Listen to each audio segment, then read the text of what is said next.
बिस्मिल्लाहिर्रहमानिर्रहीम अस्सलाम वालेकुम। जी बेटा, यंग्स डबल स्लिट एक्सपेरिमेंट के तीसरे पार्ट को आज हम सॉल्व करेंगे। कल हमने फार्मूला पढ़ा था कि कंस्ट्रक्टिव इंटरफेरेंस के लिए फॉर कंस्ट्रक्टिव इंटरफेरेंस जो कंडीशन थी वो थी D sine of theta is equal to M lambda. ये कंडीशन थी जनाब हमारी।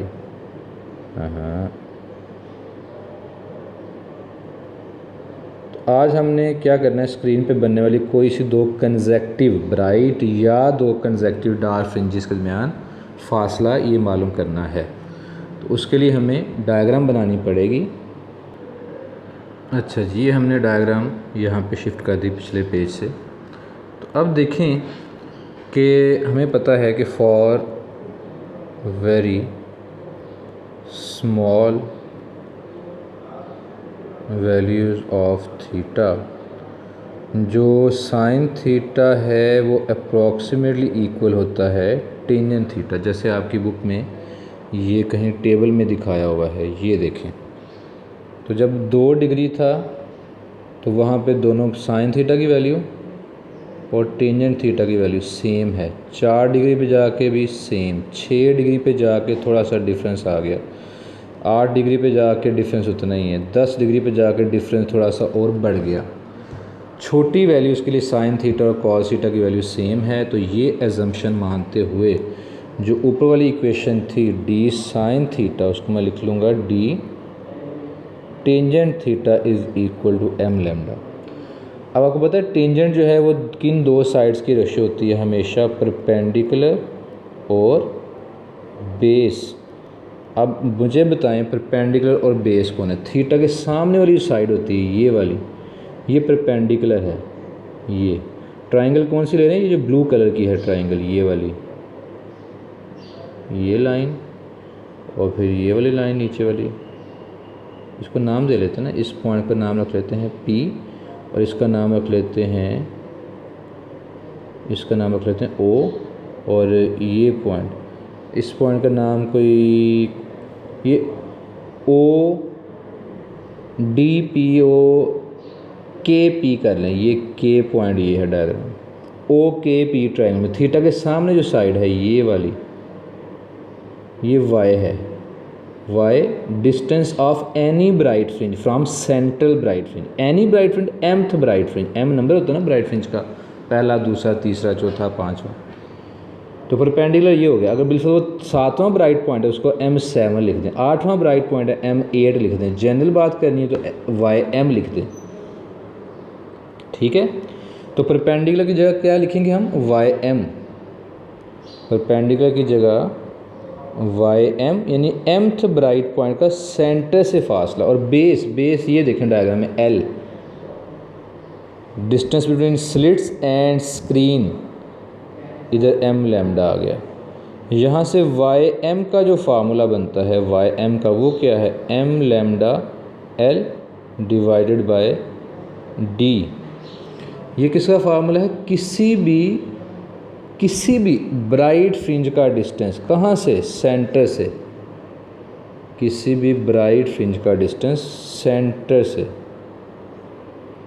थोड़ा सा ऊपर कर लेते हैं, चलिए गुजारा हो जाएगा। अच्छा जी, तो ये क्या है, the distance of mth bright fringe.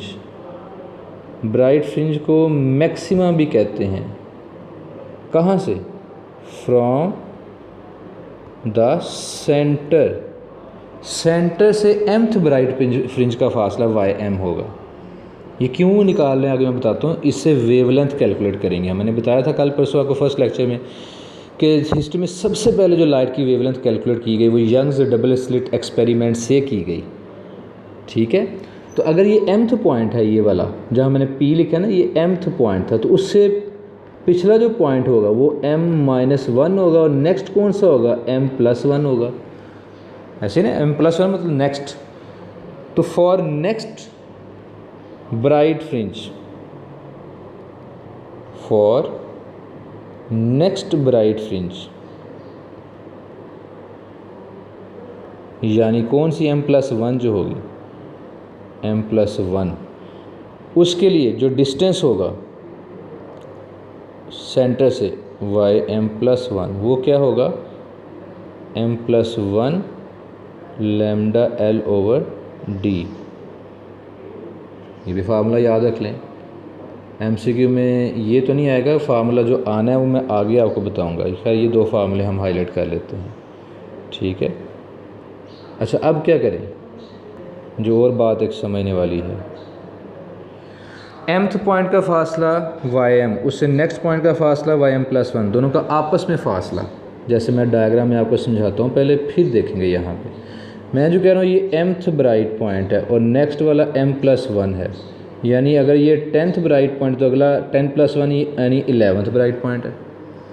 अगर मैं कहूँ 10th ब्राइट पॉइंट का फासला जो सेंटर है वहाँ से, जिसको हम y10 कहेंगे, वो है जनाब कोई 20 सेंटीमीटर, और उससे जो अगला पॉइंट है m+1 उसका जो डिस्टेंस है सेंटर से ym+1 या y11 बोल दें, इसको क्या बोलेंगे y11, वो है 22 सेंटीमीटर। तो मुझे बताएं दोनों ब्राइट पॉइंट का आपस में जो डिस्टेंस है यहाँ से लेके यहाँ तक, वो कैसे निकालेंगे। 22 सेंटीमीटर में से 20 सेंटीमीटर निकाल दें, क्या आएगा 2 सेंटीमीटर, 2 सेंटीमीटर। दो ब्राइट फ्रिंजेस का आपस में अगर डिस्टेंस निकालना है तो दोनों डिस्टेंसेस को आपस में क्या कर दें, subtract. The distance between to consecutive को आप एडजेसेंट भी कह सकते हैं, क्या कह सकते हैं, एडजेसेंट ब्राइट फ्रिंजेस। दो कंसेक्टिव ब्राइट फ्रिंजेस के दरमियान जो डिस्टेंस है वो आपने कैसे निकालना है, उसको बोलेंगे डेल्टा y। वो कैसे निकालेंगे, जो ज़्यादा फासला था वो ym+1 का था, माइनस उसमें से प्रीवियस पॉइंट का डिस्टेंस माइनस कर दे।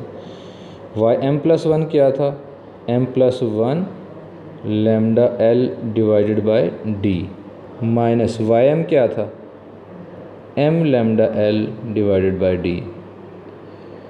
अच्छा अब इस फार्मूले में देखें, जो लैम्डा L/d है ये m के साथ भी मल्टीप्लाई हो रहा है और 1 के साथ भी मल्टीप्लाई हो रहा है, क्या ख्याल है। तो ये पता क्या बन जाएगा, पहले m के साथ मल्टीप्लाई करें तो m लैम्डा L/d, फिर 1 के साथ मल्टीप्लाई करें तो लैम्डा L/d, माइनस अब ये वाली टर्म आ जाएगी m लैम्डा L/d।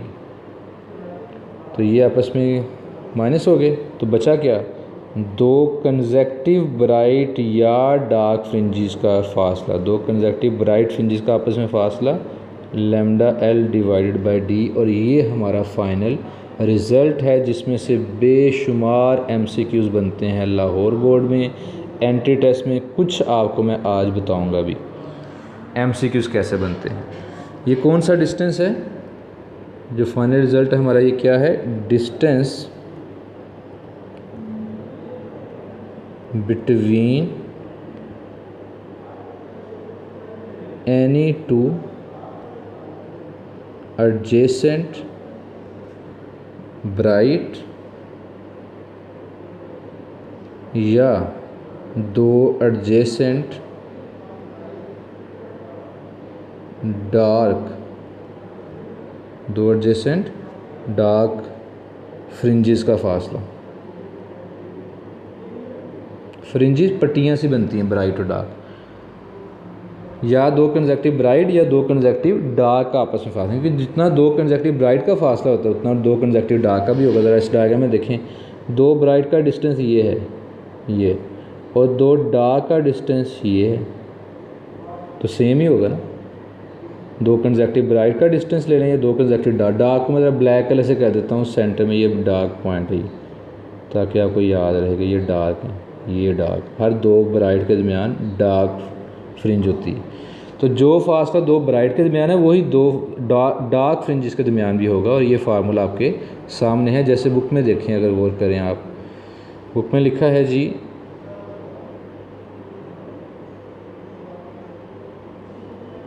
यहाँ पे, ये जब डिस्टेंस आ गया तो वो कहता है जी कि ये क्या है, similarly the distance between two adjacent dark fringes can be prove to be lambda L over D, कि वो भी लैम्डा एल ओवर डी ही साबित किया जा सकता है। It is therefore found that bright and dark fringes are of equal width and are equally spaced.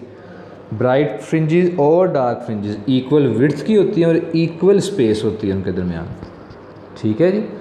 तो उसके बाद अब जो MCQs हैं वो क्या हैं, वो इस फार्मूले से आते हैं। ये जो फार्मूले, इसके मुताबिक अगर स्क्रीन पे ब्राइट और डार्क फ्रिंजेस बन रही हैं, जैसे कि हमारे केस में वो डायग्राम में बन रही थी, मैं डायग्राम को सामने ले आता हूँ, ये डायग्राम, इसमें हमने कौन सा फ़र्ज़ कलर, रेड कलर यूज़ किया है। तो फार्मूला क्या होगा, लैम्डा का डेल्टा वाई का, डेल्टा वाई दो फ्रिंजेस का, ब्राइट फ्रिंजेस का आपस में फासला, लैम्डा एल ओवर डी।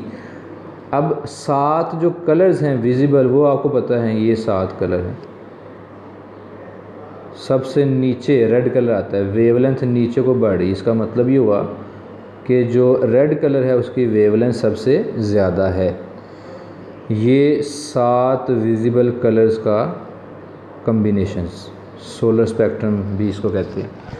अब हम रेड कलर यूज़ करें, अगर रेड कलर की बजाय हम ले आएँ, रेड की बजाय ब्लू कलर ले आएँ, तो ब्लू कलर की वेवलेंथ छोटी है, वेवलेंथ नीचे को बढ़ी ना, तो रेड कलर की वेवलेंथ सबसे ज़्यादा है और वायलेट की सबसे कम है। मैं बात कर रहा हूँ ब्लू कलर की, तो ब्लू कलर की वेवलेंथ कम है, इसका मतलब ब्लू के अगर हम इंटरफेरेंस पैटर्न बनाएंगे तो ब्लू पॉइंट्स के दरमियान डिस्टेंस थोड़ा सा कम होगा, वेवलेंथ छोटी तो उसके ब्राइट फ्रिंजेस के दरमियान फासला भी कम, जैसे मैं बना के दिखाने लगा। अगर रेड पॉइंट इतने फासले पे थे तो ब्लू पॉइंट का फासला कम होगा, पहला सेंटर में ब्लू ब्राइट पॉइंट आएगा, फिर यहाँ पे ब्लू पॉइंट बनेगा अगला, रेड की इस पर फासला कम है, फिर अगला ब्लू यहाँ पे, फिर उससे अगला ब्लू यहाँ पे। तो देखिए जहाँ पे रेड के 3 ब्राइट पॉइंट आए हैं, 1 2 3, ब्लू के वहाँ तक 4 आ गए हैं, 1 2 3 4। क्यों? क्योंकि ब्लू की वेवलेंथ छोटी है, तो ब्लू के जो ब्राइट स्पॉट्स होंगे उनके दरमियान फासला भी कम होगा। जैसे कि बुक में देखें क्या लिखा है, कहते हैं equation reveals that fringe spacing increases if a red long wavelength is used as compared to blue light short wavelength. The fringe spacing varies directly with the distance L between the slit and screen and the separation. 2-3 factor हैं total जिन पे ये fringe spacing कहते हैं, इसको fringe में फासला, fringe spacing 3 factors पे depend करता है। कौन है? एक वेवलेंथ, एक स्क्रीन और स्लिट्स का फासला, और एक स्लिट्स का आपस में फासला डी, कि 2 स्लिट्स का आपस में फासला क्या था। जैसे ये देखें यहाँ पे, ये क्या था,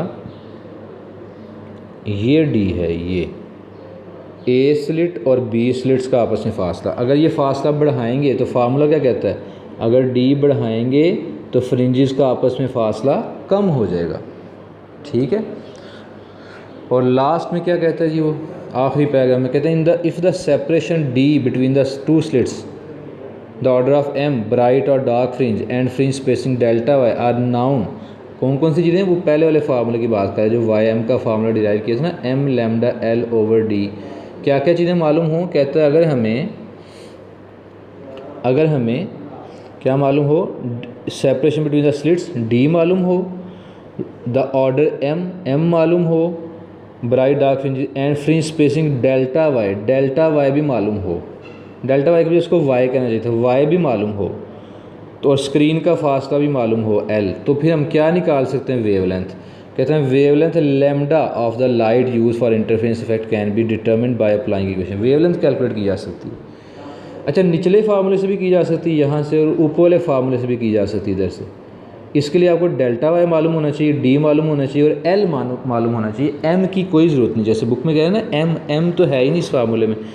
तो अगर वो बाकी 3 चीज़ें मालूम हों तो वेवलेंथ मालूम की जा सकती है। और जैसे कि मैंने बताया था कि ये पहला एक्सपेरिमेंट था कि जिससे आपने लाइट की वेवलेंथ हिस्ट्री में पहली बार मालूम की थी।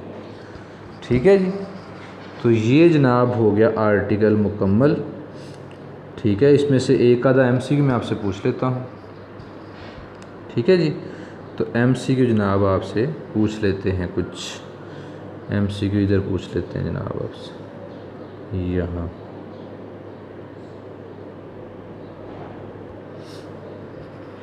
If red, blue, green and orange colors are used one by one to form an interference pattern, then the dash fringes will have minimum distance between them। किस कलर की fringes के दरमियान फासला मिनिमम होगा? तो ऑप्शन है जनाब red, B option है ब्लू, सी ऑप्शन है ग्रीन और डी ऑप्शन है ऑरेंज। किसकी फ्रिंजेस के दरमियान फासला जो है वो मिनिमम होगा, कम से कम? तो जवाब इसका ये जिसकी वेवलेंथ कम से कम है। कौन से 4 कलर यूज़ किए थे? Red, blue, green, orange. तो सबसे कम वेवलेंथ किसकी है? ब्लू की। इन चारों में से वायलेट अगर होता तो वायलेट का आंसर लगाते। इनमें से सबसे कम वेवलेंथ ब्लू की है, तो ब्लू की फ्रिंजेस के दरमियान फासला सबसे कम होगा। ठीक है ना? तो इस तरह के MCQ आते हैं। एक्सरसाइज के अंदर फिल इन द ब्लैंक्स हैं कुछ इस आर्टिकल से रिलेटेड, वो भी आपने ज़रूर देखनी है। आर्टिकल मुकम्मल हो गया, स्क्रीनशॉट लेना हो तो आप स्क्रीनशॉट ले लीजिएगा। और बाकी इंशाल्लाह नेक्स्ट लेक्चर में। आज के लिए इतना ही बेटा, बहुत शुक्रिया आपका। अल्लाह हाफिज़।